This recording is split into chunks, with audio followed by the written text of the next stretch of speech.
La Universidad Técnica Nacional presenta Sapere Aude con Jacques Agot Martino.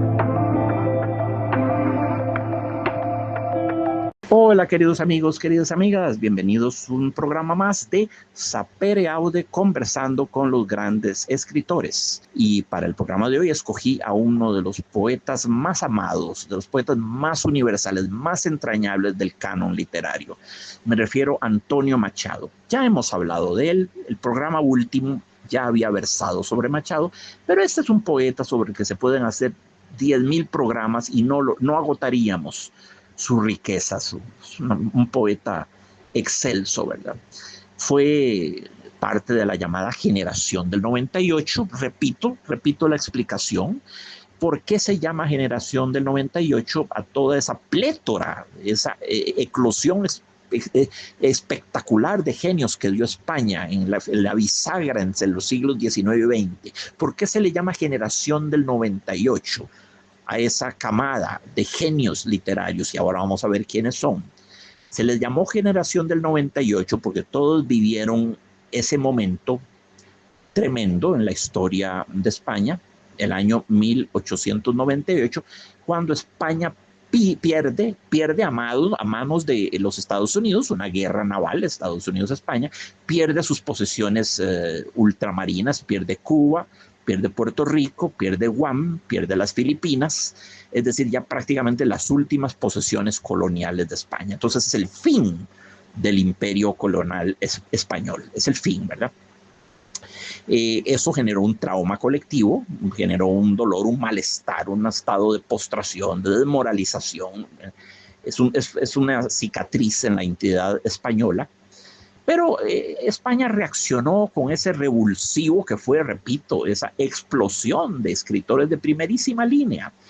Rara vez, o quizás nunca, no lo sé, ha surgido tal nivel de escritores, plumas tan lúcidas, tan excelsas, todas coincidiendo en el mismo periodo histórico, de nuevo, a caballo entre los siglos XIX y XX. ¿Cuáles son los grandes escritores de la generación del 98? Bueno, hacer listas es siempre peligroso porque suele suceder que se le olvida uno a alguien, pero a riesgo de que eso suceda, y pido disculpas por ello, los grandes maestros de la generación del 98 son Antonio Machado, Ramón María del Valle Inclán, Azorín, Pío Baroja, Juan Ramón Jiménez, José Ortega y Gasset, Miguel de Unamuno, Ramón Gómez de la Serna, Eugenio Dors, menos conocido pero muy importante, el propio hermano de Antonio Machado, Manuel Machado, que también tenía lo suyo como poeta. Y se me olvidan sin duda algunos, pero ya con solo eso se dan ustedes una idea de la clase de escritores a los que me refiero, ¿verdad? Todos fueron excelsos, ¿verdad? Poetas, dramaturgos, novelistas, cuentistas, ensayistas, filósofos. ¿Qué más que Ortega y Gasset y Miguel de Unamuno? ¿Qué más se puede pedir que eso? Por el amor de Dios. Bueno, Machado nació en 1875, es una fecha fácil de saber para un músico porque ese año nació Maurice Ravel, el autor del Bolero, de la Vals, de Dafnes y Chloe, de la Pavana para una infanta difunta, de los valses nobles y sentimentales. Maravilloso compositor Maurice Ravel. Nació en 1875, mismo año que Antonio Machado. Y Antonio Machado murió en 1939, que es una fecha de referencia porque es el año en que muere Sigmund Freud, el padre del psicoanálisis. Así que está Machado. Machado nace con Maurice Ravel en 1875 y muere con Sigmund Freud en 1939. Vivió 63 años de edad. Por supuesto, fue contrario al franquismo, al falangismo, ¿verdad? Contrario absolutamente a todas esas cosas, como lo fue toda persona inteligente en España en esa época, y se fue para el exterior, cuando Franco ya iba a ganar la guerra civil. Machado emigró como un exiliado político, murió a los 63 años de edad en Collioure. Collioure es un pueblo en el norte de Francia, en el norte de los Pirineos, es decir, ya casi pegando con España. Collioure queda en la parte noreste de los Pirineos, ¿verdad? Y entonces, ahí todavía es Francia, pero ya desde Collioure se puede ver la tierra española. Y ahí murió. Machado ahí está enterrado en Collioure a los 63 años. Vivió en muchas partes, vivió en Madrid, en París, por supuesto, en Soria, en Baeza, en Segovia, en Rocafort, en Barcelona, en Collioure. Nació en Sevilla, ¿verdad? Y repito, murió en Francia, en Collioure. Sí, la gente, a la generación del 98, atención, en términos de grandes escritores, habría que añadir grandes músicos. Habría que poner a Manuel de Falla, por el amor de Dios, habría que poner a Joaquín Turina, habría que poner a Andrés Segovia, el guitarrista, el mismo Nicanor Zabaleta, arpista, a grandes maestros y grandes maestros de la pintura también. Incluso una figura como Luis Buñuel. Bueno, Luis Buñuel ya viene después del 98, pero bueno, también fue uno de esos exiliados del franquismo que buscaron derroteros en otros lugares. En el caso de Buñuel se fue para México y para París, para Francia. Esos son los lugares donde más filmó en su vida. Básicamente había que huir de las garras del genocida, psicópata, torturador, sanguinario, despotilla, Francisco Franco Bahamonde, caudillo de Francia, por la gloria de España, por la gloria de Dios, como lo decían, ¿verdad? Por la gloria de Dios, por el amor de Dios. ¿Cómo es posible? Entonces, Antonio Machado forma parte de toda esa playa de grandes artistas. Enorme figura. Escribió cosas notables, ¿verdad? Fue dramaturgo y fue novelista, pero vamos, lo que es atesorable de la obra de Machado, de su ópera Omnia, es su poesía. Por supuesto que su poesía es lo que la gente más aprecia, ¿verdad? Y en ese aspecto nos legó una obra imperecedera. A ver si les menciono algunos títulos. Claro que sí, claro. En la poesía, su primera obra publicada en 1903, Soledades, que es poesías. En 1907, Soledades, Galerías y otros poemas. Retoma las soledades y aumenta el volumen con galerías y otros poemas. En 1912, Campos de Castilla. El texto que vamos a ver hoy es de ese libro, Campos de Castilla, de una sección de ese libro, pero ya vamos a llegar ahí. En 1917, Páginas Escogidas. En 1917 también, Poesías Completas. En 1917 también, Poemas. En 1918, Soledades y otras poesías. 1919, Soledades, Galerías y otros poemas. 1924, Nuevas Canciones. 1928, Poesías Completas, que van desde 1899 hasta 1925. Difícilmente puedan ser poesías completas, puesto que le faltaban 11 años de vida terrena al maestro. Pero en 1933 vuelve a publicar otro volumen, Poesías Completas, que esta vez abarca desde 1899 hasta 1930. 1933, el largo poema épico, La Tierra de Álvar González. En 1939, Poesías Completas, 1936, Poesías Completas. En 1937, La Guerra, que abarca de 1936 a 1937, La Guerra. Todo lo demás es póstumo, todo lo que existe más de Antonio Machado es publicación póstuma. Grande. Ya lo dije en el programa pasado, pero lo voy a decir de nuevo porque se lo merece. Se lo merece que lo mencione una y mil veces si fuera del caso. Quiero dedicar este programa, como lo hice con el programa pasado, también sobre Machado, quiero dedicárselo al gran intelectual, al gran filósofo, al gran escritor costarricense Roberto Murillo, que fue mi profesor de filosofía. Lo fue en los años 1983, 84, 85 y 86. En esos 4 años, tal vez en el 87 también lo tuve como profesor en cursos sobre Antonio Machado, precisamente, un inolvidable curso, sobre Martin Heidegger, sobre el Quijote, sobre Nietzsche, sobre Platón, sobre Kant. Recuerdo haber seguido 6 cursos con él. Y yo prácticamente solo a eso iba, a filosofía, a recibir las clases de Roberto Murillo, y él me honró con su amistad, con su guía, con su palabra siempre certera, con su experiencia, con su apoyo. Fue una maravilla, un regalo de la vida haber tenido a don Roberto Murillo. Tanto se aprendía de él, tanto se aprendía de él. Tomaba la tiza, se iba hacia la pizarra y uno quería que las orejas fueran como un disco de acetato grabando para siempre el contenido de sus reflexiones. Extraordinaria, una de las grandes inteligencias que he topado en mi vida, pero además fue conmigo muy amistoso, tuvo un rol que fue mucho más allá de la mera docencia. Me adoptó como su pequeño, ingenuo, un poco tonto amigo, pero bueno, eso es así. Estuve con él en su casa, la casa de la mamá, allá en el Alto de Chomogo. Caminamos por los valles de Cartago, por ríos, por cafetales, de todo tipo de cosas. Fue una experiencia muy linda. Cómo aprendí de Roberto Murillo, y a él le debo mi amor por la poesía de Antonio Machado y por muchas otras cosas. Así que este programa está dedicado a la memoria viva, subrayo, ¿verdad?, de Roberto Murillo, profesor, filósofo, escritor, maestro, más que profesor, un maestro, un maître à vivre, un maître à penser, un maestro de pensamiento, y también, por supuesto, amigo. A él dedico este programa. Y bueno, queridos amigos, para adentrarnos en la obra de nuestro poeta de hoy, Antonio Machado, he escogido un textito muy breve, muy conocido, el más popular sin duda alguno de Machado, el más popular, universalmente amado, y ya vamos a ver por qué razones. Forma parte del libro Campos de Castilla, que es de 1912. Bueno, una parte del libro Campos de Castilla, una de sus secciones se llama Proverbios y Cantares. Entonces, este es el proverbio cantar número 29 en esa sección.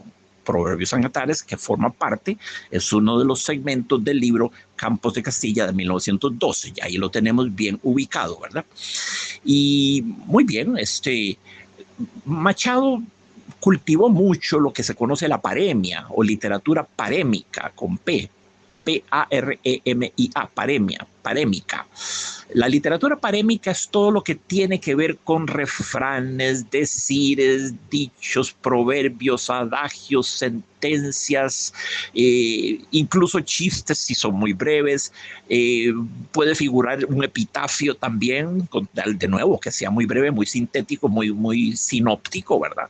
Eso es lo esencial de la literatura parémica, es que sea muy concisa, muy apretada, con una condensación enorme de significado, como en la física, la materia que es muy densa, ¿verdad? Muy densa.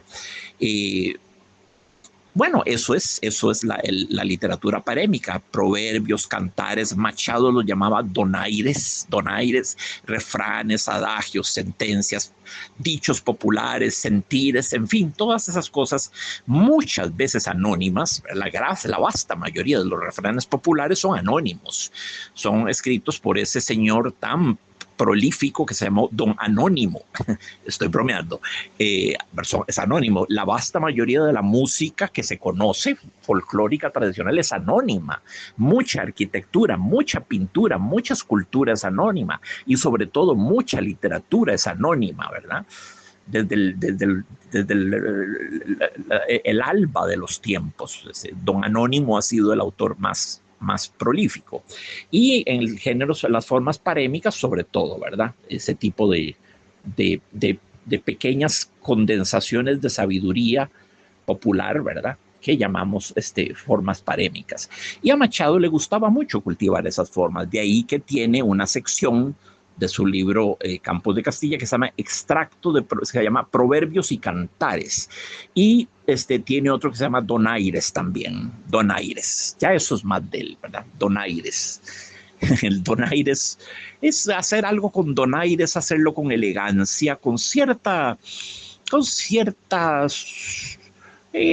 abandono, sin preocupación, con gran donaire, con abandono, de manera insouciante, de manera un poquito nonchalante. Son pensamientos que salen así, que no pareciesen paridos después de un enorme esfuerzo intelectual, sino que salen un poco al desgaire, donaires. Bueno, así los llamaba también Machado a todas estas pequeñas formas parémicas. Entonces, bueno, ahí tenemos. Este es, por lo tanto, el proverbio y cantar número 29 de Proverbios en Cantares de Campos de Castilla 1912. Voy a leerlo 2 veces y por supuesto que lo conocen, todos lo conocemos. ¿O será cierto que lo conocemos? ¿Cuánto lo conocemos realmente? Yo les puedo apostar, les puedo garantizar que hoy vamos a descubrir cosas en este poema que ni siquiera se nos hubieran ocurrido, ¿verdad? No, jamás hubiéramos creído que este poema fuera tan preñado de significación, y es lo que quiero hacerlos descubrir en esta reunión. El poema dice así: caminante, son tus huellas el camino y nada más. Caminante, no hay camino, se hace camino al andar. Al andar se hace el camino y al volver la vista atrás se ve la senda que nunca se ha de volver a pisar. Caminante, no hay camino, sino estelas en la mar. Voy a hacer una segunda lectura de este bellísimo poema. Caminante, son tus huellas el camino y nada más. Caminante, no hay camino, se hace camino al andar. Al andar se hace el camino y al volver la vista atrás se ve la senda que nunca se ha de volver a pisar. Caminante, no hay camino, sino estelas en la mar. Muy bien. A ver, ¿qué hacemos con estos 10 versos? Porque eso es todo. Es un poemita de 100 versos. Es un proverbio y un cantar y un donaire. De 10 versos octosílabos, de 8 sílabas, un verso muy, muy usado en la literatura española, en la historia de la literatura española. Son versos octosílabos con rima únicamente en los versos pares. Entonces tenemos más, andar, atrás, pisar, mar. Repito, verso 2, más, verso 4, andar, verso 6, atrás, verso 8, pisar, verso 10, mar. Los otros, algunos riman, otros no. Huellas, camino, camino, nunca camino, ¿verdad? Pero lo esencial es que la rima, no una rima exacta, pero sí suficiente, ¿verdad? Rime suffisante, como dirían los franceses, está en los versos pares. El camino y nada más, rima con se hace camino al andar, rima con y al volver la vista atrás, rima con se ha de volver a pisar, rima con sino estelas en la mar. Versos 2, 4, 6, 8 y 10. Y riman por cuanto son sonoridades con A, ¿verdad? Ocasionalmente un monosílabo como más o un bisílabo, andar, atrás, pisar, mar, ¿verdad? Con acento en la última sílaba o bien monosílabos, ¿verdad? Entonces ahí están las rimas. Y la isometría, es un poema isométrico porque tiene el mismo metro, son versos octosílabos, ¿verdad? 8 versos, 8 pies, eso es isométrico, iso como en un triángulo isósceles, iso tiene 2 lados iguales, isometría quiere decir que mide igual, que mide lo mismo, ¿verdad? Eso es isometría. En literatura se usa también en música, ¿verdad? En compases isométricos, compases regulares, uniformes, que miden lo mismo, que tienen la misma longitud. Muy bien. Primer punto que quiero señalar, para mantenerlos en la esfera de lo técnico, el poema hace uso de ese recurso retórico característico de la poesía que se llama la anáfora. ¿Qué es una anáfora? Cuando diversos versos comienzan con la misma palabra o con la misma serie de palabras, ¿verdad? Puede que sea la misma serie de palabras o puede que sea una sola palabra. Puede ser ambas situaciones. Y entonces, en este caso, podemos ver que tenemos el verso 1 comienza con caminante, el verso 3 con caminante y el verso 9 con caminante, ¿verdad? De modo que esas son anáforas. Comenzar un verso y otro verso con la misma palabra o el mismo grupo de palabras. Y lo he señalado varias veces porque es muy elocuente. ¿Cuál es el texto literario donde por excelencia se hace uso de la anáfora? De versos que comienzan con la misma palabra. Bueno, tal vez los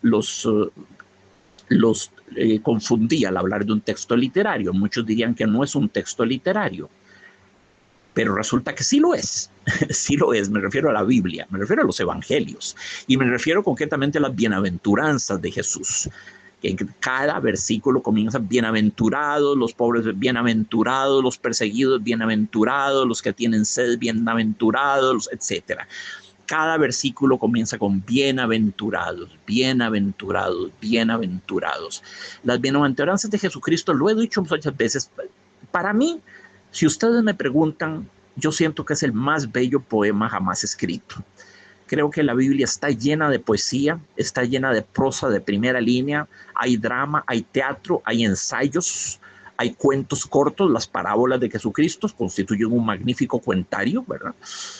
El primero en la historia del mundo, ¿verdad? Toda vez que son anteriores a Sherezad, que es oficialmente el primer cuentario, colección, antología de cuentos, ¿verdad? Que se conoce. Pues creo que las parábolas de Jesucristo constituyen de facto un magnífico cuentario. Además, son cuentos que califican también como apólogos. Un apólogo es una pequeña narración de la que se infiere un mensaje moral, una enseñanza moral, ética o bien espiritual en este caso. Eso es un apólogo. Entonces son parábolas que también son apólogos y son cuentos, ¿verdad? Son lo que es más, microcuentos, calificarían como microficciones, como las que escribía el francés Régis Geoffrey, ¿verdad? Microficciones, y las que por antonomasia escribió durante años nuestra gran Miriam Bustos, extraordinaria escritora chilena radicada en Costa Rica, maestra incontestable de las microficciones. Entonces sí, las parábolas son microficciones.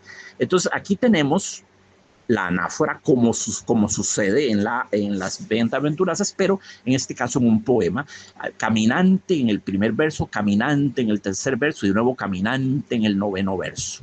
La anáfora, como toda repetición, como toda reiteración en un poema, genera un efecto hipnótico, un efecto mesmerizante, un efecto sedativo. Tiene algo que altera la conciencia y es un rasgo común con la plegaria, con las grandes plegarias, que basan mucho en la repetición, en la reiteración, ¿verdad?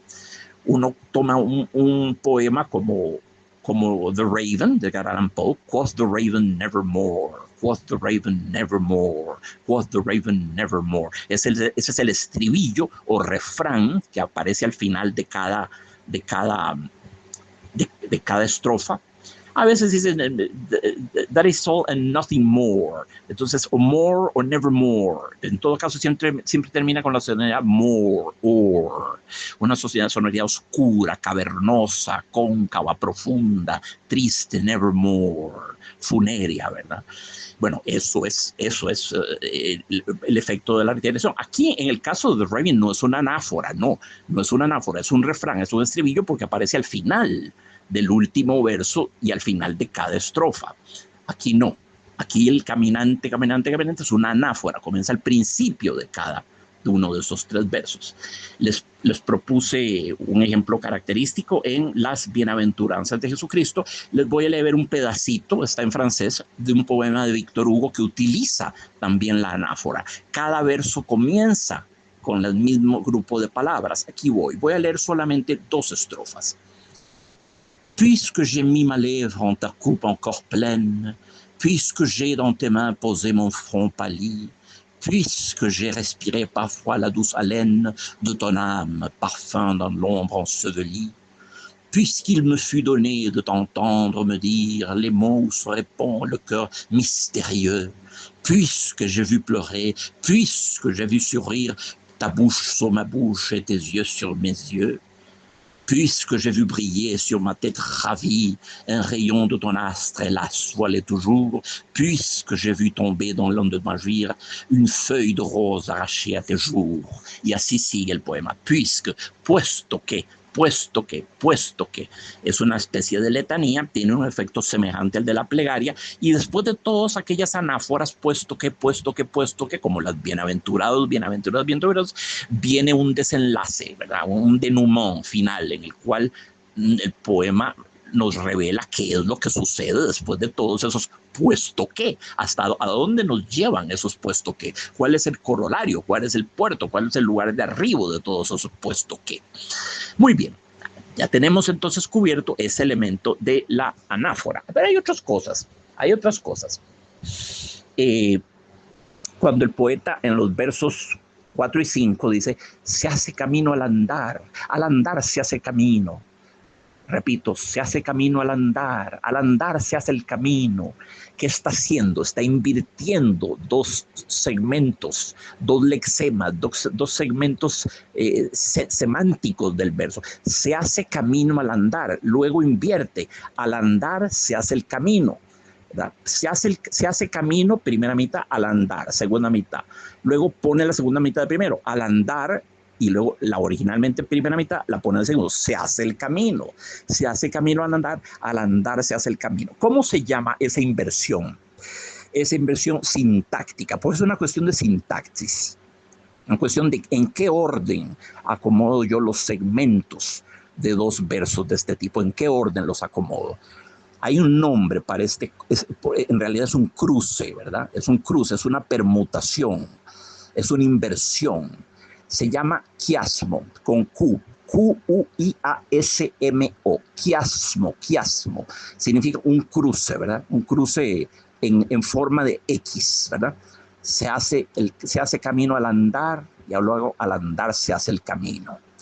Eso es un quiasmo y es muy bello, es una construcción muy bella, porque no es lo mismo se hace camino al andar que al andar se hace el camino. No es lo mismo, porque lo que va primero en el verso tendrá siempre más énfasis, ganará más la atención. Se hace camino al andar se hace el camino. Entonces es muy importante en qué lugar del verso está ubicada la noción de andar, muy importante.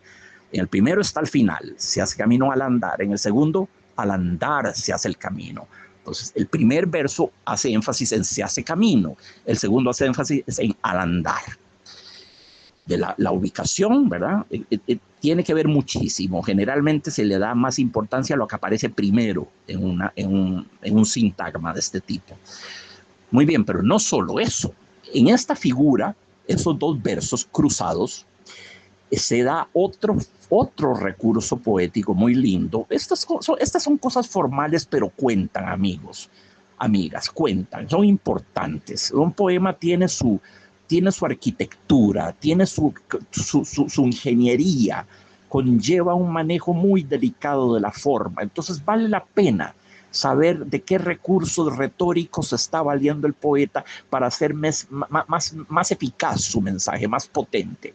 Entonces aquí decía, en estos dos versos, se hace camino al andar se hace el camino. Estamos en presencia de otra figura retórica que tiene un mal nombre. Suena a enfermedad terminal, no se asusten, se llama anadiplosis. Sí, anadiplosis. Anadiplosis es cuando un verso comienza con la palabra última del verso anterior. Entonces, se hace camino al andar se hace el camino. ¿Ven ustedes?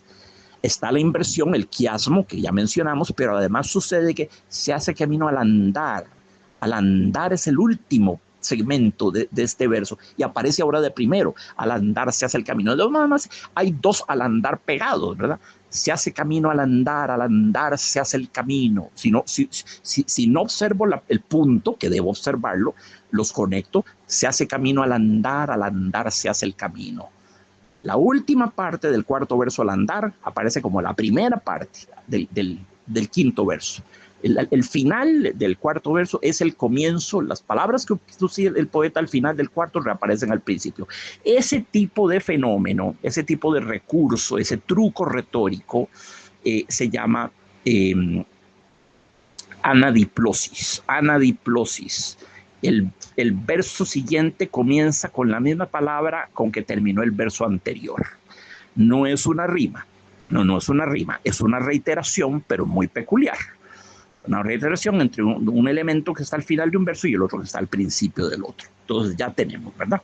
La anáfora, la anadiplosis, los octosílabos, las rimas sobre los versos pares, todas esas cosas que son importantes de mencionar.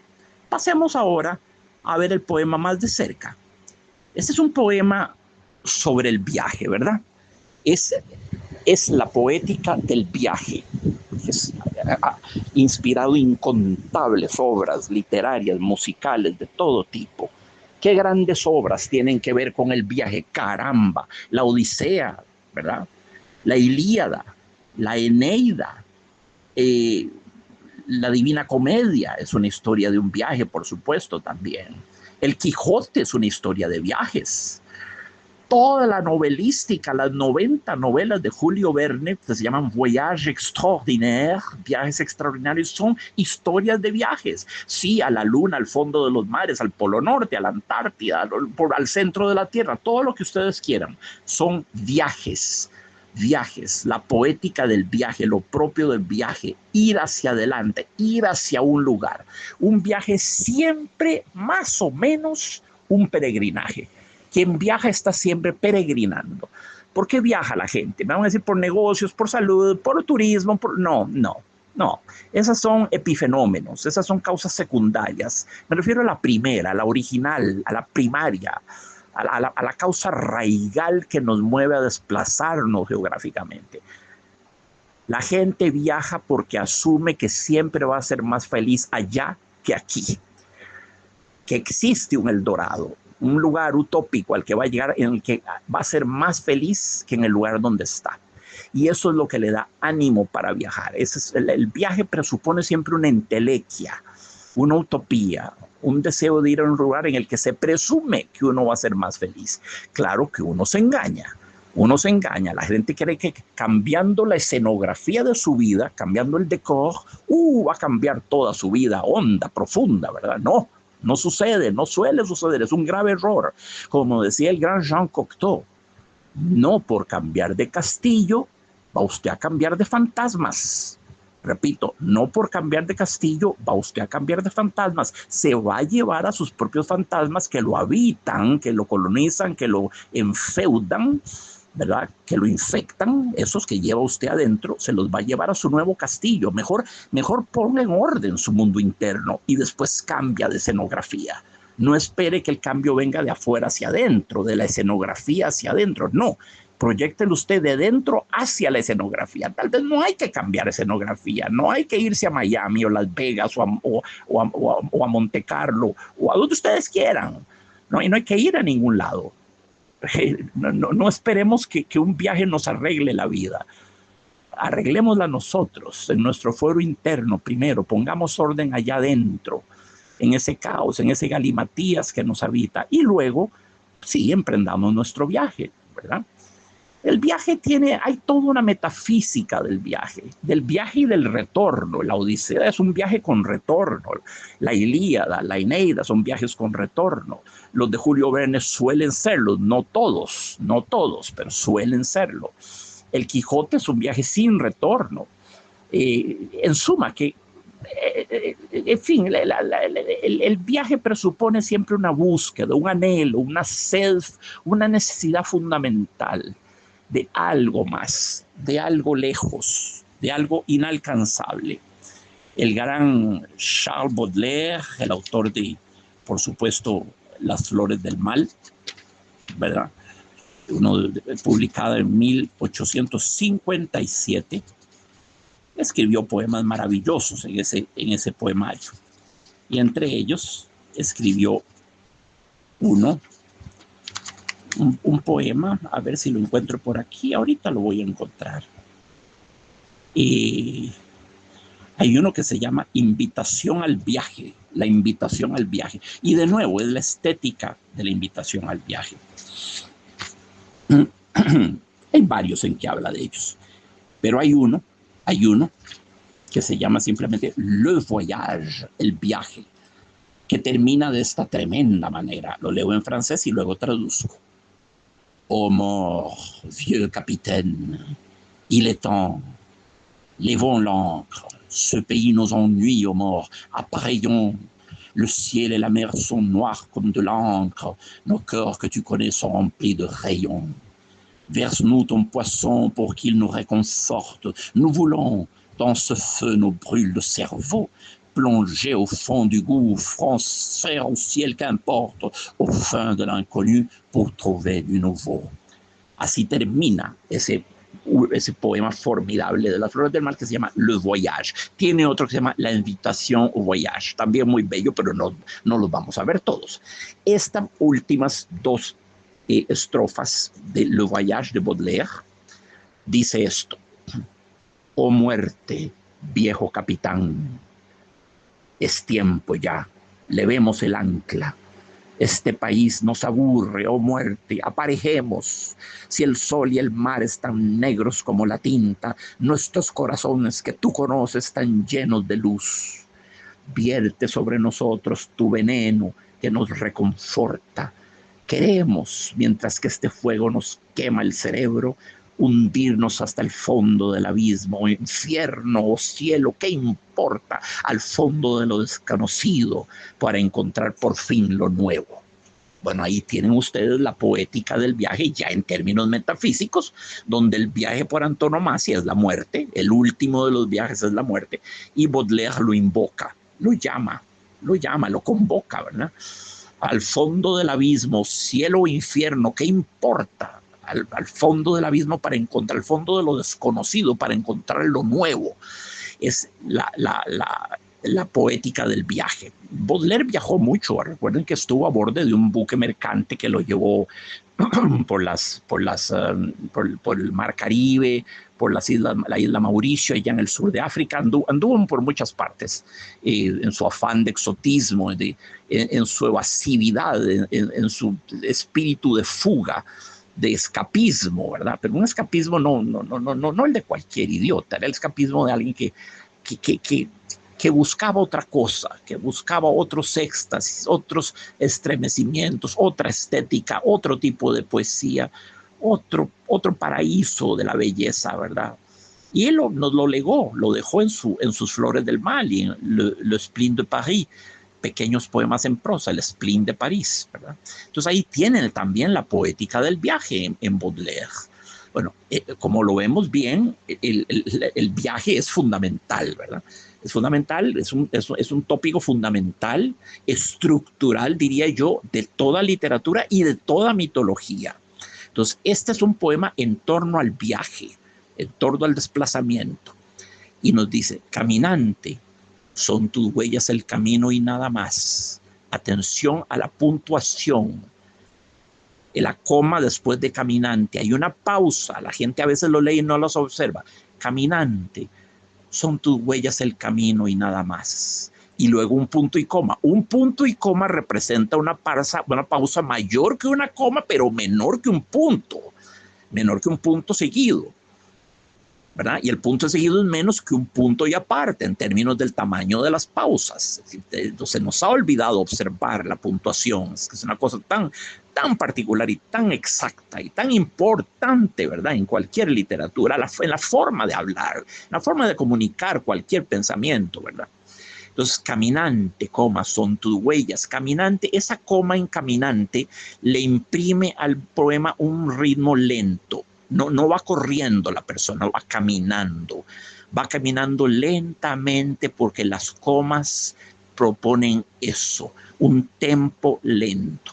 Caminante, son tus huellas el camino y nada más. Caminante, no hay camino, se hace camino al andar. Y ahí en el punto observa una pausa más grande, un reposo más grande.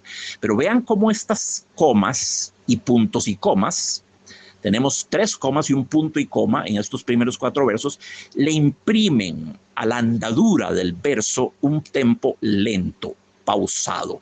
Es alguien que va caminando y pensando, va caminando y soñando, va caminando y meditando. Eso no puede hacerse cuando uno va corriendo o haciendo jogging, por el amor de Dios. No way.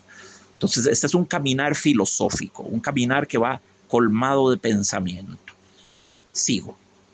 Al andar se hace el camino y al volver la vista atrás se ve la senda que nunca se ha de volver a pisar. Caminante, no hay camino, sino estelas en la mar. Atención a la puntuación, de nuevo, al andar se hace el camino, coma, seguimos lento. Luego viene una gran unidad semántica, una gran unidad de sentido que no admite pausas. Y al volver la vista atrás se ve la senda que nunca se ha de volver a pisar. Esa es una sola gran unidad de sentido. No podía quebrarse con pausas. No podía sembrársele pausas porque perdía su unidad y su fluencia, ¿verdad? Su fluidez. Y finalmente, caminante, no hay camino sino estelas en la mar. sin comas esta vez. Este texto, con estos 10 versitos, son un modelo de lo que es la buena puntuación, tan importante en la poesía. Estudiando este poema, oí a varios actores, y no voy a decir los nombres, actores de renombre, leyendo este poema. Qué mal lo hacían, qué mal lo hacían, que me perdonen ellos, no, de nuevo, no los voy a dejar innominados, que me perdone Dios, que me perdonen ellos. ¿Cómo es posible que un actor profesional no sepa ni observar la puntuación de un poema como este? Conectando cosas que no deben corregir, brincándose las pausas, poniendo pausas donde no hay. Por el amor de Dios, esto es como una partitura musical, hay que tocar lo que está escrito. Si dice fortísimo, yo no puedo poner pianísimo. Si dice ralentando, yo no puedo hacer un acelerando. Si está en 3x4, yo no puedo tocarle en 4x4. Es masacrar la música. Entonces, muy importante el ritmo pausado que imprimen aquí las comas, los puntos. Cuando no hay puntos, es muy importante observar la conectividad de todo el sintagma, ¿verdad? Y bueno, eso es parte del espíritu mismo de este poema, saber observar las pausas. Muy bien. Este es un poema, ¿por dónde comenzar?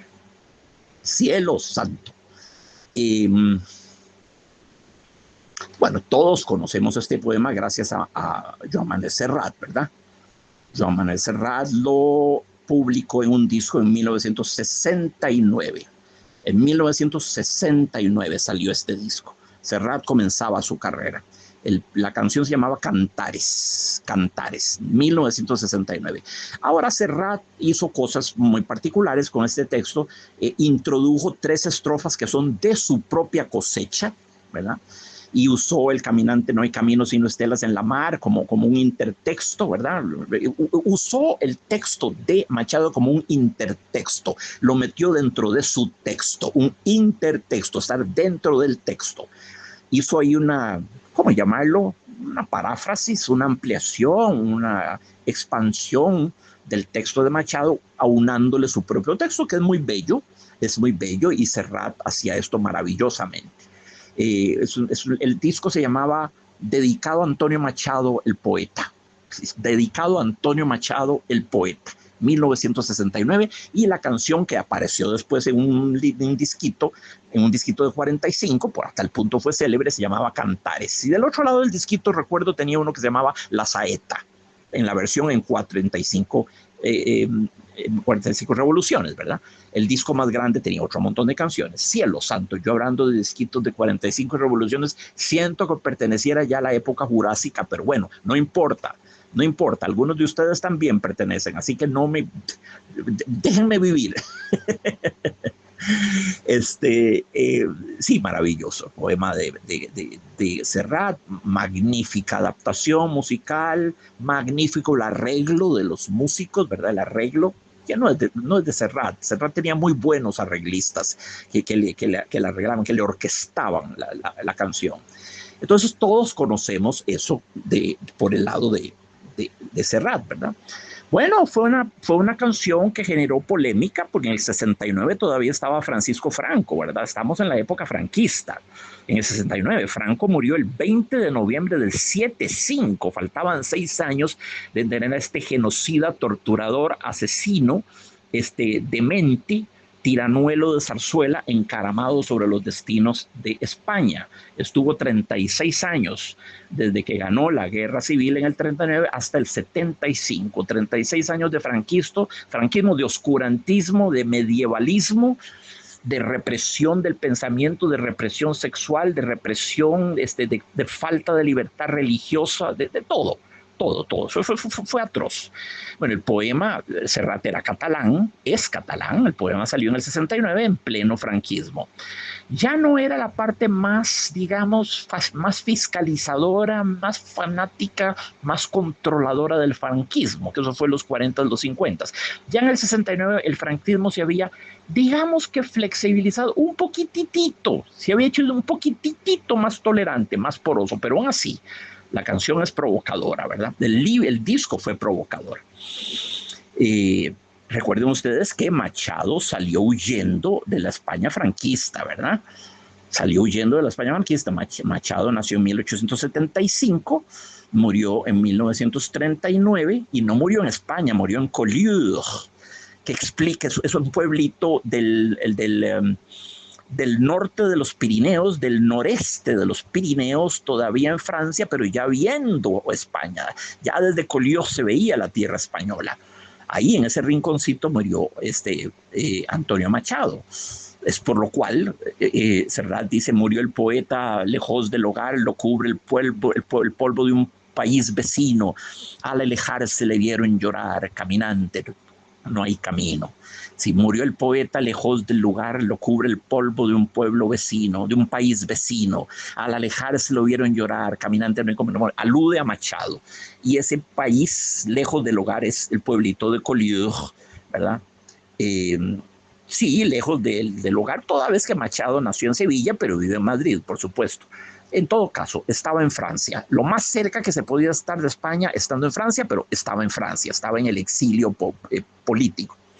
De hecho, Machado murió en el 39 y en el 41 el franquismo post-mortem, 2 años después de la muerte del pobre de Antonio Machado, el franquismo corrió a quitar su nombre del Instituto de Bachillerato Cervantes, donde había dado clases y de cuya academia era un reconocido y honrosísimo miembro. El Instituto de Bachillerato Cervantes, 1941, 2 años después de la muerte de Machado, Franco estaba borrando toda traza de él. Entonces, esto es atroz, ¿verdad?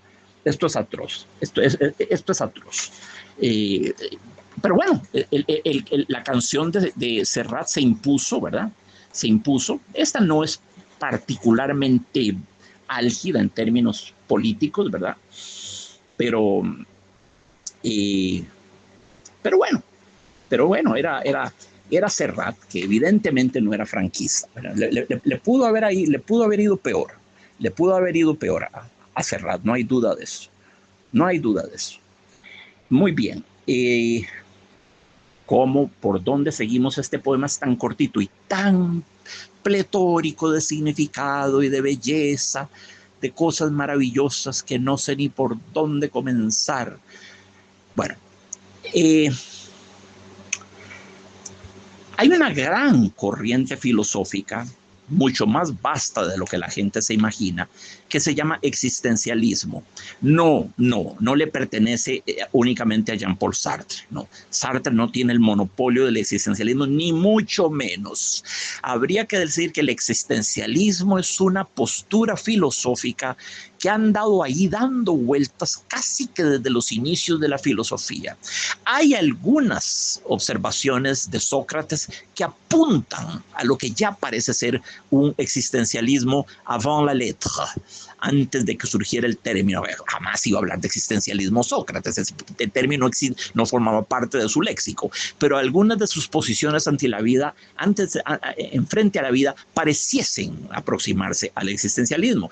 Igual en Descartes, en René Descartes, claro, sí, era cristianísimo, pero bueno, algunas de las posturas de Descartes nos hacen pensar en el existencialismo, y más aún las de Blaise Pascal, que era un poquito después de Descartes. Descartes era primera mitad del siglo XVII, Pascal es mediados a segunda mitad del siglo XVII, poquito después. Los dos eran matemáticos y científicos distinguidísimos, los dos eran cristianos, férvidos cristianos, ¿verdad? Pero hay en Sócrates y en Descartes y en Pascal atisbos, asomos, alumbres de lo que podría ser una filosofía existencialista. Sigo mucho más adelante, salto a la primera mitad del siglo XIX. El danés Søren Kierkegaard ya propone una filosofía que es claramente existencialista, ¿verdad? Hay un existencialismo, generalmente se considera a Kierkegaard así de manera oficial el creador del existencialismo. Ya vimos que en esto de filosofía, creadores así ex nihilo, que salgan de cero, como el dios del creacionismo, que todo se lo saque de la manga, rara vez. Casi todos tienen precursores, ¿verdad?, que anticiparon sus ideas. Entonces está Kierkegaard. Pero se podría hablar de un existencialismo de Miguel de Unamuno, gran figura de la generación del 98, don Miguel de Unamuno, el autor de de San Manuel Bueno Mártir, de Doña Tula, la tía Tula, perdón, de Niebla, de montones de cosas maravillosas del sentimiento trágico de la vida. Hay un existencialismo en Don Miguel de Unamuno, pero más lo hay en alemán. Karl Jaspers ciertamente lo vulgarizó, lo popularizó Jean-Paul Sartre, ¿verdad? Y su compañera Simone de Beauvoir representaron el existencialismo. Martin Heidegger, el alemán, fue la cima del existencialismo, ¿verdad?, en el siglo XX. Albert Camus no le gustaba mucho que le pusieran el San Benito de existencialista, no le gustaba ni siquiera la etiqueta de filósofo. Albert Camus decía que él era un pensador, no un filósofo stricto sensu, en el sentido escolástico y rigorista. Y en efecto, la filosofía de Albert Camus, si se puede hablar de ello, no es sistémica. Albert Camus era sobre todo un formidable novelista y dramaturgo. Bueno, pero hay también un existencialismo cristiano. ¿Quién lo diría? Pero si el existencialismo está radicalmente reñido con toda forma de cristianismo, no puede tolerar que haya Dios. Pues sí, el gran filósofo francés Gabriel Marcel era un existencialismo cristiano. Era existencialista y era cristiano, de modo que sí logró conciliar ambas cosas. Maurice Merleau-Ponty era existencialista en cierto modo. Nuestro querido Ortega y Gasset tiene posiciones que uno le dice, bueno, don Pepe Ortega y Gasset está prácticamente hablando de existencialismo. Husserl, el de la fenomenología, el gran maestro de la fenomenología también. Y en el terreno de la literatura, Thomas Carlyle es una sensibilidad existencialista. Dostoyevsky es existencialista. Émile Cioran, Martin Buber, Emmanuel Levinas, gran filósofo de la ética. Sí, Martin Buber tiene posiciones muy existencialistas. Hans-Georg Gadamer, Emmanuel Levinas, Franz Fanon, para hablar de grandes pensadores de la negritud, de la créolité. Y si nos vamos atrás, hasta en Sócrates, hasta en Descartes y en Pascal podemos encontrar asomos de lo que puede ser el existencialismo. ¿Qué es lo que plantea el existencialismo? ¿Cuál es su tesis fundamental? A ver, tratemos de hacer de meterlo todo en una nuez, ¿verdad? El existencialismo cree, los pensadores existencialistas creen que lo propio del ser humano es la existencia, es existir, no tener una esencia. No hay nada predeterminado en ellos. No hay una esencia humana, una esencia que fuese como una cápsula donde estuvieran todas sus calidades, virtudes, defectos, características, peculiaridades, singularidades, no. Y esa fuera la esencia. No hay una esencia del ser humano. La esencia del ser humano no es ser bueno, ni ser inteligente, ni ser virtuoso, ni ser perverso, ni ser un ladrón, ni ser, no. No hay una esencia ni buena ni mala, no hay esencia. El ser humano se construye a sí mismo con cada uno de sus actos, como poniendo un ladrillito después de otro ladrillito, va autoinstaurándose en el ser, va autoconstituyéndose en el ser, va autoconstruyéndose en el tiempo a través de sus actos, de sus acciones. El existencialismo está muy vinculado al hacer, al actuar. El ser humano se hace a sí mismo, no tiene una esencia que lo predetermina desde siempre y para siempre. Serás bueno, honrarás los 10 mandamientos y serás generoso, leal y noble. No. O lo contrario, nada, no hay nada preprogramado. No hay determinismo alguno, no existe. El existencialismo es totalmente reñido con el determinismo. Todo está determinado genéticamente o socialmente o estructuralmente o psicológicamente. No. En el existencialismo sartriano, por ejemplo, Sartre nos dice, el ser humano está condenado a la libertad. Ojo, qué bonita observación, porque es una aporía. Si está condenado, entonces no es libre. Esa es la gracia de la frase. El ser humano está condenado a la libertad. No tiene otra opción. Está condenado a ser libre. Y esa libertad genera preocupación, genera angustia. Sí, hay una angustia existencial inherente al existencialismo, porque no hay una esencia en la cual ampararnos. Es que cometí un error, pero mi esencia es buena. Esencialmente soy un buen hombre, pero cometí un error. No, señor, usted no es esencialmente un buen hombre, no es tampoco esencialmente un mal hombre, no es esencialmente nada porque no existe la esencia. La esencia podría ser concebible después de la existencia. Primero viene la existencia, los actos, el hacer, y después viene quizás, ni así es seguro, quizás una esencia que usted se construye a sí mismo. Pero la esencia no puede preceder a la existencia. No hay nada antes de la existencia. Primero está la existencia. Entonces, vuelvo a Sartre. El ser humano se construye a sí mismo dentro de un horizonte de absoluta libertad. Dentro de un horizonte de absoluta libertad, de libertad vertiginosa, que asusta, que preocupa. Querríamos agarrarnos de los viejos aserraderos, los viejos agarraderos, ponernos bajo los mismos parapetos, bajo las mismas columnas protectoras, ¿verdad? No, está mi religión, no está mi fe, no está la fe de mis ancestros, esa es mi verdadera esencia. No, los ancestros no tienen nada que ver con usted. Usted es otra persona, usted es otra res cogitans, como diría Descartes. Y usted está haciéndose con cada uno de sus actos dentro de un horizonte libérrimo de voluntad, dentro de una libertad absoluta para hacer lo que usted quiera y usted se construye. Eso convoca una enorme responsabilidad de su parte. Y eso ahí es donde viene la angustia. Pues estoy en responsabilidad de hacerme a mí mismo, de esculpirme a mí mismo a través de mis actos. ¡Qué tremendo! ¡Qué tremendo! No le puedo echar la culpa a Dios, no le puedo echar la culpa al diablo, no le puedo echar la culpa al vecino, a nadie. Soy yo quien me construyo y debo asumir responsabilidad de eso que soy yo, de eso que me estoy haciendo yo. Por el ser humano no cesa nunca de estarse fabricando, puliendo, cincelándose, pintándose, como trabajar en el David de Miguel Ángel toda la vida, ¿verdad? Y no llegamos a ser como el David de Miguel Ángel. La comparación no es buena. El David de Miguel Ángel es un pro-hombre, es un sobrehombre, ¿verdad? Superhombre. No llegamos a eso, pero en fin, tratamos lo mejor que podemos, ¿verdad? Y eso es el existencialismo. En su famoso libro de vulgarización, digamos, ¿verdad? De divulgación, el existencialismo es un humanismo, el existencialismo es un humanismo. Sartre, Jean-Paul Sartre, que fue como su más ardiente vocero, el representante más engagé, para usar un término que a él le gustaba, más comprometido, más célebre del siglo XX. No le va a la saga en lo absoluto Heidegger, pero él fue como el más leído, el más conocido, el que intentó hacer una vulgata del existencialismo, porque si tratamos de entender el existencialismo leyendo Sein und Zeit, Ser y Tiempo de Heidegger, no entendemos nada. Y si tratamos de entender lo que es el existencialismo leyendo L'être et le néant, El ser y la nada de Sartre, no entendemos nada.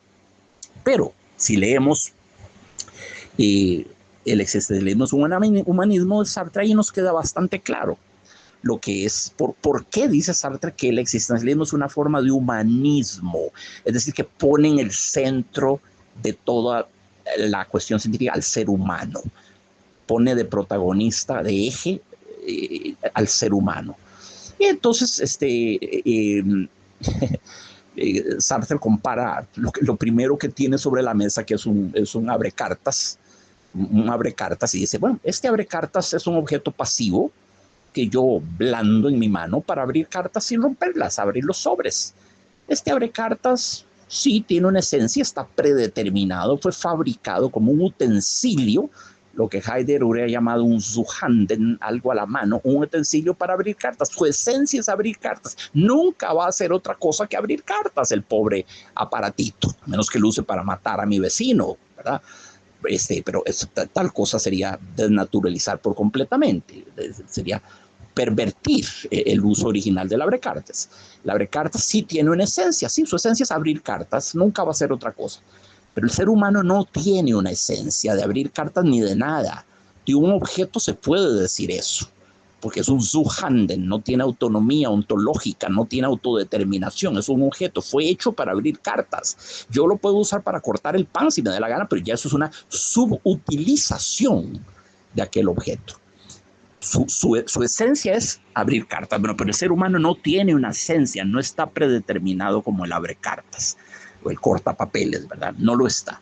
Entonces, el existencialismo es una filosofía de la libertad. Bueno, evidentemente que cuando Machado nos dice, caminante no hay camino, ¿no?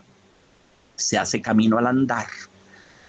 Machado está asumiendo una posición que puede ser emparentada a Sartre, antes de Sartre. Cuando Machado escribió esto, Sartre no había ni nacido aún, ¿verdad? Sí había nacido, pero no importa, es muy anterior a Jean-Paul Sartre. Caminante no hay camino, se hace camino al andar, no hay una esencia, no hay predeterminación, no hay predestinación, no existe un destino que nos haya marcado un libreto pautado que tenemos que seguir. Usted va a llegar aquí, está el bolito, de aquí a cruzar a la derecha, sigue por el caminito de acá, por los árboles de la alameda, luego pasa por el puentecito de piedra, luego llega. No, no, el camino no está hecho, no está señalado, no está pautado, no hay un destino, no existe una cosa ya escrita y uno moviéndose creyendo usar de su libre arbitrio, ¿verdad? De su libertad, cuando en realidad está perfectamente pautado, ¿verdad? No, caminante no hay camino, se hace camino al andar. Equivale a decir, amigos, no hay esencia, lo que hay es existencia y esa existencia se va forjando al andar. Yo voy siendo lo que voy haciendo de mí mismo conforme avanzo en el camino y el camino no existe, el camino lo voy haciendo yo, cada uno de mis pasos es el camino. Peor aún, tampoco voy a dejar el camino hecho para que otros lo recorran, porque cuando veo al ver atrás, al volver la vista atrás, se ve la senda que nunca se ha de volver a pisar. Yo nunca voy a volver por esa senda, el pasado no vuelve, no vuelve. Esto no tiene función retroactiva. Yo no puedo echar marcha atrás, ¿verdad? No. Caminante no hay camino, sino estelas en la mar. Es decir, que ese caminito que dejo yo al avanzar libremente, usando de la mejor manera que puedo mi discernimiento, ese caminito se va a difuminar, se va a borrar, se va a esfumar, va a desaparecer como las estelas en la mar. ¿Cuánto dura una estela en la mar? ¿Cuánto dura la estela de un tremendo paquebot, de un transatlántico como el Titanic? No lo sé. Seguramente, tal vez hasta kilómetros, no lo sé. Cientos de metros sin duda, claro. ¿Verdad? Una balsita deja una estela chiquitita, ¿verdad? Pero grandes o pequeñas, lo propio de las estelas es desaparecer. Son estelas, son cosas huidizas, furtivas, fugaces, de muy poca vida. Entonces, no solo voy haciendo el camino, sino que ese camino, cuando vuelvo a ver atrás, se ha ido borrando y borrando y borrando, ¿verdad? Como el camino de Pulgarcito cuando deja de las boronitas, ¿verdad? Que de pronto ya los pajaritos se la comieron y ya vuelve a ver atrás, ya no sabría cómo reconstruir su camino. Trace back, ya no puede. Hay que seguir adelante, eso es todo. No hay otra cosa que seguir adelante de manera entrópica, casi inercial. Vamos hacia adelante, ¿verdad? Y ni siquiera vamos dejando un camino fijo, claro, ¿verdad? Que nos pueda hacer disfrutar de la vanidad de llamarnos precursores o ¿verdad? O virgilios o guías, ¿verdad? O trazadores de rutas. No va a quedar la ruta, igual que no queda la estela en el mar, salvo por muy poquito, muy poquito. Entonces, hasta ahí vamos con lo del existencialismo, seguimos ya mismo. Ahora bien, aparte de todo esencialismo que el existencialismo deconstruye, desmiente, desprueba, aparte de todo esencialismo, ¿contra qué noción inmemorial choca frontalmente la concepción de la vida de Machado? ¿Contra qué? Contra la noción de destino. Cuando uno le pasa algo y uno dice, fue el destino, no había nada que hacer. No podías evitarlo, estaba escrito que hoy tenía que morir, fue el destino, esto fue el destino, ¿verdad? Es lo que dice Charles Bovary, el esposo el infortunado y cornudo esposo de Madame Bovary, cuando sucede todo lo que sucede, cuando se da cuenta de que la esposa lo engañaba, de que dejó la casa hipotecada, de que dejó en quiebra a todo el mundo, de que hizo los desastres que hizo, Charles Bovary se sienta pensativo y dice, Flaubert, el autor, dice, lo único glorioso que dijo en su vida, porque Charles era muy mediocre, fue el destino. No la culpemos, fue el destino. Eso dice Charles Bovary. Prueba que la quería. Bueno, pero la noción de destino es incompatible con esta visión de Machado, ¿verdad? Caminante no hay camino, se hace camino al andar. Cada paso es inédito, cada paso es novel, cada paso es virgen. Cada paraje que vemos es inusitado, es insólito, es nuevo. Vamos en estado de castidad intelectual. Todo lo que acontece, acontece por primera y por última vez. Como diría Vladimir Yankelevich, primultime, la fois primultime, prima y última, primúltima. Yo me cepillé los dientes hará un par de horas, fue la primúltima vez. Me los habría cepillado toda mi vida, pero esta en cierto modo fue la primera vez, la descubrí como la primera vez. No me he cepillado 2 veces los dientes de manera idéntica, ni podré hacerlo nunca, nunca, es imposible. No podemos repetir nuestros actos, ¿verdad? Y también va a ser la última porque no voy a poder repetir esa forma en que la veo hoy, no lo voy a poder hacer mañana ni pasado. Fue una prima y última vez, la primúltima vez, decir de Vladimir Yankelevich, gran filósofo, importante filósofo francés de finales del siglo XX. Vladimir Yankelevich, primúltima. Entonces, cada paso que damos es primúltimo. Es por primera vez que lo damos. Sí, podemos haber dado 1000 pasos, pero ese primer paso no se parece a los anteriores, no es idéntico. Se puede parecer, pero no es idéntico a los anteriores. Nunca será idéntico, siquiera por el mero hecho de que hemos envejecido 2 segundos antes del anterior paso, ¿verdad? Desde el anterior paso hasta el siguiente paso, 1 segundo, que fuese 1 nanosegundo, ya eso hará que la experiencia sea virgen, sea primúltima. Muy bien. Sí, el destino. ¿Cuál es la gran tragedia griega? Las hay muchas. Las hay muchas, por no decir todas, que tienen que ver con la colisión entre la voluntad humana, el libre arbitrio y el destino, donde el destino siempre gana. Pero hay una que lo es por antonomasia, ¿verdad? Sí, me refiero a Edipo, rey de Sófocles, del gran dramaturgo Sófocles. Junto con Esquilo y Eurípides, uno de los 3 grandes trágicos de la Grecia clásica. Bueno, ¿qué le pasó a Edipo? Edipo resulta que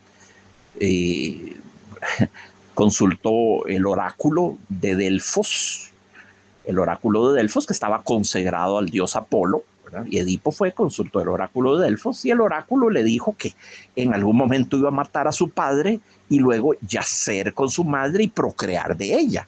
Terrible profecía, terrible oráculo. ¿A quién no se le van a parar los pelos de punta oyendo una cosa semejante, verdad? Ese era su destino. Entonces, Edipo organizó toda su vida, se fue de Delfos, se fue para Corinto, donde fue adoptado por papás que él creyó siempre que eran sus papás biológicos, cuando eran sus papás adoptivos, ¿verdad? Allá en Corinto se fue para otro lado, trató por todos los medios conscientes que tuvo de evitar ese destino, de evitar el cumplimiento de ese vaticinio, de esa profecía tremenda, ¿verdad? Hizo todo lo posible para evitarlo, y cuanto más lo evitó, más cayó en las fauces del destino, de modo que sí, pobrecito, Edipo termina matando a su padre Layo en un cruce de caminos, un cruce de caminos solitario. Lo mata sin querer y sin saber que era él, ¿verdad? Creyendo ser objeto de un asalto de un grupo de bandidos de carreteras, ¿verdad? Mata a Layo, luego llega y desposa a su madre Yocasta, y tiene 4 hijos de Yocasta. Caramba, tuvo a Polinices, a Eteocles, a Antígona y a Ismenia. Fueron los 4 hijos que procreó Edipo de su propia madre Yocasta. Yació, durmió con ella, para usarlo en el término, en sentido bíblico de la palabra, durmió, yació con ella y tuvo 4 hijos. De hecho, Polinices, Eteocles, Antígona, Ismena, la más importante es Antígona, que también fue objeto de otra. Ella como hija de Edipo también tuvo una historia extraordinaria. Antígona es una de las grandes heroínas de todos los tiempos, que era una adolescente, qué mujer tan valiente, tan íntegra, tan extraordinaria. También escribió sobre ella Sófocles y muchos otros escritores, Jean Anouilh entre ellos, pero muchos otros escribieron sobre Antígona. Igual han escrito sobre Edipo también.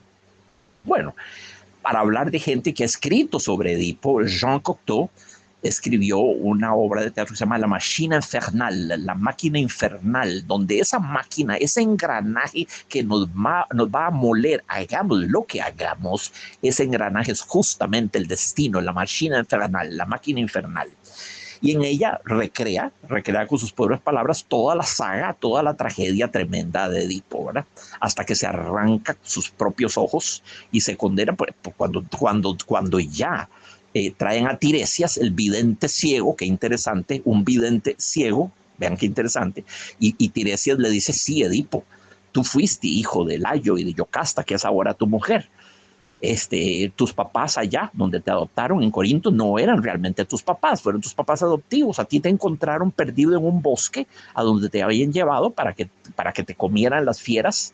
Te descubrió un pastor, el pastor te llevó a la corte y ahí te adoptaron y te criaron allá. Pero esos no son tus papás fueron Layo, al que mataste en el cruce de caminos, y Yocasta, con la que has tenido 4 hijos. Cuando Edipo se entera de eso, se arranca los ojos, renuncia a su trono, a su poder, y se dedica a ser un viejo mendigo que recorre los caminos de la Grecia por todas partes, ¿verdad?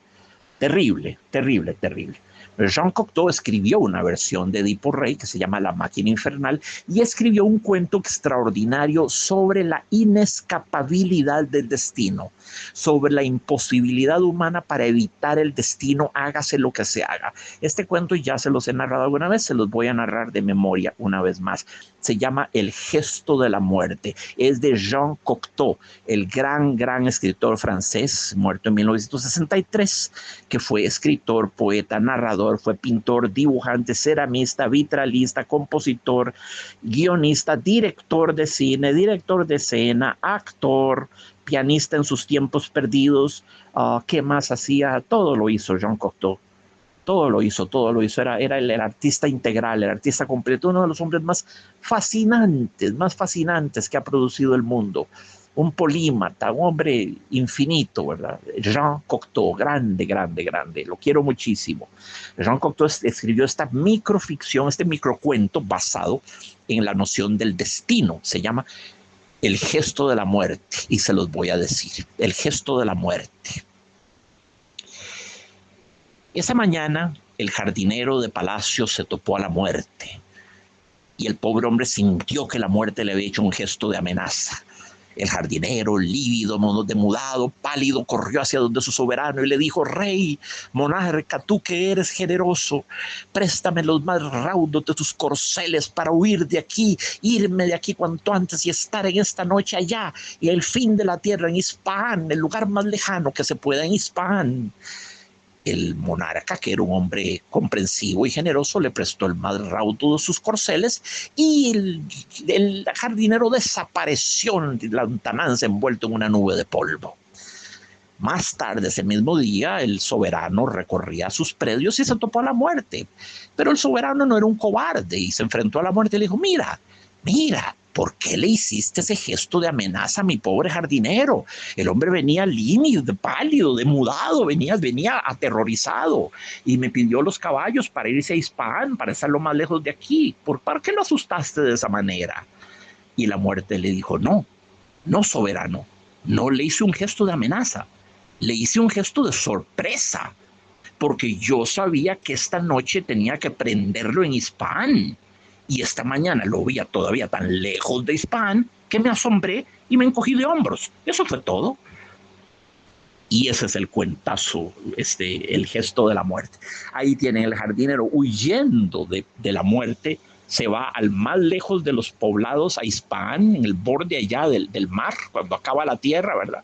En los corceles más rápidos, y resulta que la muerte tenía previsto prenderlo, atraparlo esa misma noche en Ispahan. Es decir, el jardinero, huyendo de la muerte, fue a tirarse en los brazos de la muerte.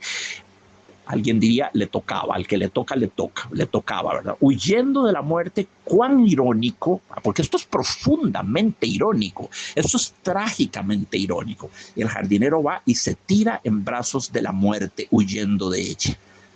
La muerte tenía calendarizado, tenía en su agenda prender al jardinero esta noche en Ispahan. Y la cosa es que el jardinero ve a la muerte, sale corriendo, le dice al monarca: préstame tus caballos, yo quiero estar en Ispahan lo más lejos posible. Y va y se va a Ispahan, donde tenía cita con la muerte. Bueno, ahí tienen ustedes una vez más el destino doblegando la voluntad humana, riéndose de nosotros, burlándose de nosotros, haciéndonos caer en su cepo, ¿verdad? Entonces, el poema de Machado es una enorme negación de la concepción de la cosmología, llamémosla, de Edipo o del cuento de Jean Cocteau, ¿verdad? No, en ningún lugar está escrito que la muerte vaya a prendernos en Ispahan. En ningún lugar está escrito que vayamos a matar a nuestro padre o a yacer con nuestras madres. En ningún lugar está escrito eso. Eso es perfectamente evitable. No existe el destino. No existe el fatum, palabra latina, fatum, en la raíz de fatalidad, de lo fatal. Fatum, no existe lo fatídico, lo fatal como inexorable, como inevitable, como ineludible. Lo fatal es lo que se nos viene encima y no podemos hacer nada por evitarlo. Y aún tratando de escabullirnos de él, como el jardinero de Jean Cocteau o como el pobre de Edipo, caemos en manos del destino que siempre piensa más rápido que nosotros y siempre es más astuto que nosotros. Entonces hay una inevitabilidad, una inexorabilidad en la noción de destino. Todo está escrito y nosotros somos los pobres actorcitos que creemos tener voluntad, autodeterminación, libre arbitrio. No sabemos que el destino nos va moviendo de un lugar a otro, como un maestro ajedrecista mueve sus trebejos, sus piecitas. Vamos a poner un caballo aquí, vamos a sacar el alfil, vamos a hacer un enroque, este peoncito lo vamos a adelantar. Esa es la visión pesimista, terrible, ¿verdad? Destinista de Sófocles y de Jean Cocteau, ¿verdad? Yo no puedo decirles si estoy de acuerdo o no estoy de acuerdo, porque esto no es una cosa de estar de acuerdo, queridos amigos. No puedo decir nada. ¿Qué puedo decir? Que no sé. Eso es todo. No sé si existe el destino. No sé si no existe el destino y realmente caminante no hay camino, se hace camino al andar. No sé. En la enorme ley de la causalidad, en el universo de Spinoza, de Baruch Spinoza, el gran filósofo portugués, judío, neerlandés, en ese mundo no hay libre arbitrio, ¿verdad? Todos estamos condicionados por una cadena causal, causa-efecto, causa-efecto, causa-efecto. Todo lo que hacemos que es causa de un efecto, que a su vez es causa de otro efecto, que a su vez es causa de otro efecto, en una sola dirección, ¿verdad? Causa-efecto. El efecto nunca es anterior a la causa, ¿verdad? La causa es anterior al efecto. Y si así son las cosas, hay una especie de plan maestro que tiene todo el mapa universal de todas las causas y efectos del mundo. Así la causa sea levantar este lápiz que tengo aquí y dejarlo caer, ya lo dejé caer, ¿verdad? Ese fuese el efecto. Todas las causas y efectos están en manos de una especie de mente superior, ¿verdad? Que tiene todo el mapa de las causas y los efectos, de todas las causas y todos los efectos y la red inimaginable de causas y efectos. Entonces estamos prendidos en esa red, en esa maroma, en esa urdimbre de causas y efectos. Estamos determinados. Spinoza usaba la metáfora. Una piedra rueda, tal vez por efecto de un pequeño temblor, ¿verdad? Geológico, la piedra rueda, golpea otra piedra y la piedrita es puesta en acción y la piedrita va rodando loma abajo y la piedrita va feliz diciendo qué libre soy, ruedo a toda velocidad, cuesta abajo, es mi voluntad, es porque yo lo quise. La piedrita no se da cuenta que fue puesta en acción por otra piedra que ahora está simplemente siguiendo el movimiento inercial de su caída loma abajo, eso es todo. Está determinada, la piedrita fue puesta en acción por una colisión con otra piedra, no tuvo nada de autodeterminación. Estaba escrito que eso iba a suceder en la cadena de causas y efectos de todas las piedras, de todos los volcanes, de todos los temblores del mundo, ¿verdad? Entonces, bueno, Spinoza no estaría de acuerdo probablemente con Antonio Machado. Es decir, atención, yo acerco a Machado en esta concepción, lo acerco a Jean-Paul Sartre y a todos los existencialistas que ya mencioné. No voy a enumerarlos de nuevo, son montones de señores y señoras eminentísimas, ¿verdad? Eminentísimas. Sí, lo acerco de ese lado, sin duda, y lo alejaría de la concepción spinozista de un mundo determinado, en el que todos somos únicamente juguetes de la gran ley causal, de la gran ley de la causalidad, ¿verdad? Y lo alejaría también de la concepción de los griegos del destino, del sino, del fatum, de la fatalidad, en el estilo de Edipo, o del pobre jardinero de Jean Cocteau. Machado es otra cosa, ¿verdad? Machado se recuesta más del lado de los filósofos existencialistas. Pero yo qué voy a saber. Si me preguntan, don Jack, díganos cuál es la posición correcta, yo no sé. Soy un lector de Machado que trata de orientarlos y de darles algunas lucecitas, algunas pistas de lectura para que recorran estos maravillosos versos y piensen en algunas cosas importantes y bellas, determinantes. Pero yo no tengo la respuesta. ¿Cómo podría yo tener la respuesta a esas preguntas? Me tendrían sentado en la oficina general de la ONU o en, no sé, en la presidencia de no sé qué organismo, ciertamente del Vaticano, no sé dónde me tendrían sentado si yo tuviese la sabiduría necesaria para saber cuál es el grado real de libertad que tenemos y con qué medida estamos determinados. Tal vez estamos determinados hasta cierto punto, pero somos libres hasta cierto otro punto. Tal vez no es necesario tomar una posición draconiana, radical. Estamos totalmente determinados. No, somos totalmente libres. Tal vez estamos determinados y condicionados hasta cierto punto, pero dentro de esa determinación hay un margen de libertad. Tal vez. ¿Por qué no? Seamos ecuménicos, seamos integradores, ¿verdad? Tratemos de hacer empatar las dos visiones. No hay necesidad de ser radicales en este caso, no hay ninguna necesidad. El propio Sartre, después de que tanto habló de que el ser humano se autoconstruye dentro de un horizonte libérrimo de posibilidades, ¿verdad? Una vez le dijeron, maestro, perdón, un niño que nace en la miseria, en los alrededores de París, en las zonas industriales, que vive en una casa con argelinos, tunecinos y otro tipo de inmigrantes apretujado, el padre es un maleante, la pobre esposa es alcohólica, la casa vive en la miseria, los hermanos se abusan unos a los otros, el padre cuando está drogado aporrea inclementemente a sus hijos y los insta que vayan a robar cosillas en el vecindario. Un niño que crece en esas condiciones, bueno, en Costa Rica, un niño que crece en Los Guidos, ¿verdad? O en Lomas del Río. ¿Cuán libre es realmente? ¿Cuán libre podemos decir que ese niño es? A ver, señor Sartre, no es que el ser humano se construya a sí mismo dentro de un horizonte de absoluta libertad. Ah, sí, de veras. Y ese niño abusado, golpeado, aporreado, criado por padres alcohólicos, drogadictos, delincuentes, criminales, que es enviado a las calles para que se dedique al crimen desde su temprana edad, ese niño, usted puede decir que fue libre, usted puede decir que tuvo opciones de hacer otras cosas. Se atrevería a decir que ese niño realmente tuvo un horizonte libérrimo de posibilidades, porque no nos parece que sea así, le dijeron a Sartre. Y en un famoso artículo que se llamaba L'état de la question, el estado de la cuestión, Sartre moderó, atemperó su posición tan absolutista, ¿verdad? No, es cierto, hay determinantes sociales. Hay determinantes y condicionantes, no son lo mismo. Uno puede estar condicionado, pero de la condición uno puede escaparse. De una determinación genética, por ejemplo, el determinismo genético, ahí no te puedes escapar. Si estaba escrito en tus genes que ibas a tener hemofilia, por lo menos en el momento actual de la ciencia vas a tener hemofilia. Una determinación es más que un condicionamiento. Bueno, esos niños que crecen en esos medios, cuánta libertad real tuvieron para autoinstaurarse, para autoesculpirse, para autoelegirse.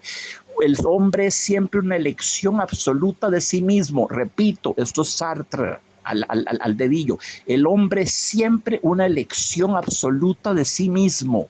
Ese pobre niño vapuleado que se dedica al crimen, ¿verdad? Ese pobre niño que ha vivido en un infierno doméstico toda su vida, ese pobre niño se autoeligió ser así, autoeligió ese tipo de vida, ese tipo de miseria, autoeligió su carrera de delincuente, de robador de carros, de carterista, de asesino potencialmente, autoeligió eso.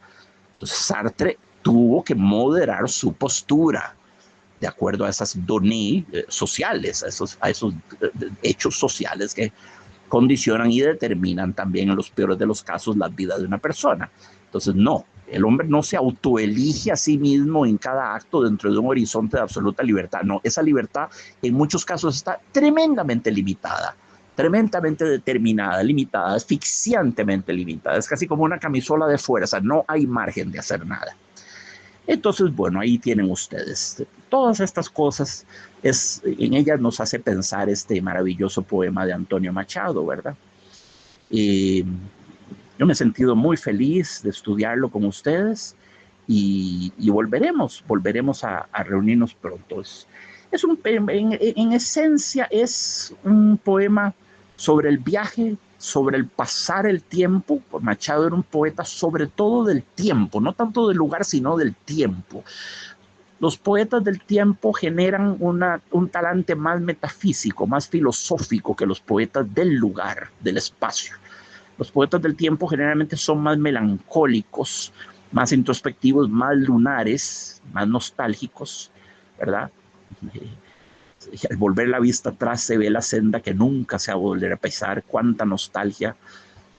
Los poetas del tiempo, y Machado lo era por excelencia, hay más nostalgia en ellos en general. Es un poema del pasar, del devenir, de lo que corre, ¿verdad? Lo que se llama vita flumen, la vida como río. Este es un poema de la vida como río, ¿verdad? Uno va avanzando por un río, vuelve a ver hacia atrás, evidentemente no vamos a volver a pasar por ese sector del río, aunque nos devolviéramos y volviéramos a montarnos en la barquita, ya las aguas de ese río que nos llevarían para ese mismo trayecto serían otras, ya el río habría desaguado en su integridad y ya serían otras aguas. Nadie se baña dos veces en las aguas del mismo río, como decía Heráclito, ¿verdad? Este es un poema del devenir, de lo que pasa y no va a volverse a pasar, no es reeditable, no es repetible, ¿verdad? Vita flumen, flumen de fluvial, de río, ¿verdad? Y vita, la vida como río. También entronca muy bien con el famoso verso de Jorge Manrique: nuestras vidas son los ríos que van a dar en la mar, que es el morir. Repito, nuestras vidas son los ríos que van a dar en la mar, que es el morir. Ese gran cielo santo par de versos de las coplas a la muerte de su padre, de Jorge Manrique. Ese también es una concepción de la vida como vita flumen, la vida río, y la de Heráclito también. Nadie se baña dos veces en las aguas del mismo río. Lo que fluye, lo que pasó y ya no se puede repetir. Bueno, este poema tiene esa misma tonalidad, está en esa misma latitud, está en esa misma registro de la fluencia, de lo que pasa, de lo que corre, ¿verdad? Miles de poemas maravillosos tocan este mismo tema. Miles de cantares sobre esta enorme nostalgia de lo que pasa y no volverá. Tantos. Le Pont Mirabeau de Apollinaire, que se me acuerda en este momento, pero son cientos que podría mencionar, y ahí los iremos viendo poco a poco. En todo caso, el tema sí, claro, sí es universal y ha sido abordado desde los albores de la humanidad, pero pocas veces con la belleza con que lo hace Machado. El poema es tan sencillo. Fíjense ustedes que en todo el poema, vean el texto, ahí lo tienen, en todo el poema no hay un solo adjetivo, no hay un solo adjetivo, solo sustantivos y formas verbales y tejido conectivo. Lo voy a leer una vez más, la última. No hay adjetivos. Caminante, son tus huellas el camino y nada más. Caminante, no hay camino, se hace camino al andar. Al andar se hace el camino y al volver la vista atrás se ve la senda que nunca se ha de volver a pisar. Caminante, no hay camino, sino estelas en la mar. No hay un solo adjetivo, señores, no hay nada, es un verso desnudo, es purísimo, es depurado, es dépouillé, dirían los franceses. Es un poema con palabras sencillitas, no es un poema en el estilo de Rubén Darío, no es un poema modernista. Atención, Machado tuvo influencia de Darío, pero no aquí, no en este poema. no hay palabras rarísimas, no hay alusiones a la mitología griega, romana, etcétera. No hay esos elementos del modernismo que todos conocemos. Es de una sencillez, de una pureza, es translúcido como el agua de una quebrada virgen allá en lo alto de las montañas, ¿verdad? Impoluta, pura, pura. Es un poema, no podría ser más sencillo, pero tampoco podría ser más bello ni más profundo. No hay que ser difícil para ser profundo. ¿Quién dice? ¿Quién dice? Homologar la dificultad a la belleza y a la profundidad. Nada de eso, nada de eso. No se puede escribir un poema más profundo que este, al mismo tiempo de una irreductible sencillez. A este poema no le falta ni le sobra nada, ni un átomo de tinta, no digamos una coma, no le sobra ni le falta nada. Es imperfectible, es como un diamante encontrado allá en el fondo de la tierra. Bueno, por eso lo escogí para ustedes. Espero que lo hayan disfrutado como yo. Ese es mi deseo más grande.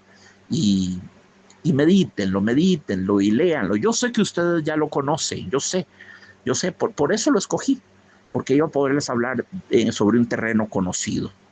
Pero bueno, sí conocerlo, pero atención a todo lo que le hemos sacado, ¿eh? Atención a todo lo que hemos sacado. Estos no son unos versitos inocuos, son grávidos de significado. Un abrazo para todos, queridos amigos, con todo el cariño y la gratitud y la promesa de que pronto tenemos otro programa de Sapere Aude donde nos vamos a divertir muchísimo. Un abrazo entrañable.